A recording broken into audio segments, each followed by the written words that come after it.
ராணிப்பேட்டை மாவட்டம் சோளிங்கர் வட்டாட்சியர் அலுவலகத்தில் நாம் தமிழர் கட்சி சார்பில் வேட்பாளர் வேட்புமனு தாக்கல் செய்தார். வரவிருக்கும் சட்டமன்ற தேர்தலை முன்னிட்டு நாம் தமிழர் கட்சி சார்பில் சோளிங்கர் தொகுதியில் போட்டியிடும் வேட்பாளர் அசோக் குமார் தனது வேட்புமனுவை இன்று தாக்கல் செய்தார்.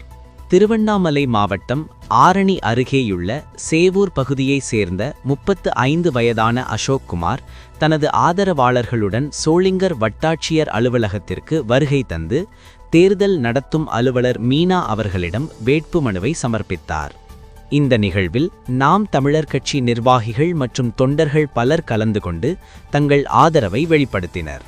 வேட்புமனு தாக்கல் செய்யப்பட்டதைத் தொடர்ந்து கட்சியினரிடையே உற்சாகம் காணப்பட்டது. மேலும் தேர்தலை முன்னிட்டு சட்டம் மற்றும் ஒழுங்கை உறுதிப்படுத்த போலீசார் பலத்த பாதுகாப்பு பணியில் ஈடுபட்டிருந்தனர்.